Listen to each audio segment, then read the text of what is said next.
International miss world ಸ್ಪರ್ಧೆಯಲ್ಲಿ ಮಂಗಳೂರಿನ ಮೈತ್ರಿ ಮಲ್ಲಿ ಅವರು ಮಿಸ್ ಬ್ಯೂಟಿಫುಲ್ ಐಸ್ ಪ್ರಶಸ್ತಿ ಗೆಲ್ಲುವ ಮೂಲಕ ಕರಾವಳಿ ಮಾತ್ರವಲ್ಲ ಇಡೀ ರಾಜ್ಯಕ್ಕೆ ಹೆಮ್ಮೆಯನ್ನು ತಂದಿದ್ದಾರೆ.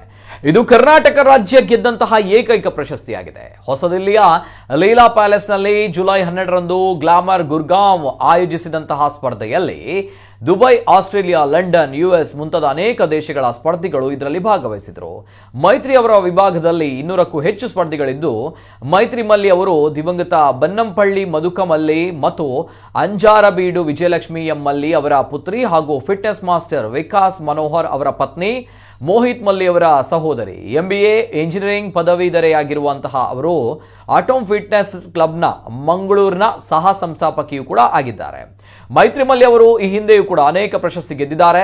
2003ರಲ್ಲಿ ಮಿಸ್ ಮಂಗಳೂರು, 2012ರಲ್ಲಿ ಮಿಸ್ ಬಂಟ್ ವರ್ಲ್ಡ್ ಕಿರೀಟ ಗೆಲ್ಲುವ ಮೂಲಕ ಈ ಕ್ಷೇತ್ರದಲ್ಲಿ ದೊಡ್ಡ ಸಾಧನೆ ಮಾಡಿದರು. ರಾಷ್ಟ್ರೀಯ ಮತ್ತು ಅಂತಾರಾಷ್ಟ್ರೀಯ ಮಟ್ಟದ ಯೋಗ ಚಾಂಪಿಯನ್ ಕೂಡ ಆಗಿರುವ ಮೈತ್ರಿ ಅವರು ಅತ್ಯುತ್ತಮ ಭರತನಾಟ್ಯ ಕಲಾವಿದೆಯೂ ಕೂಡ ಆಗಿದ್ದಾರೆ.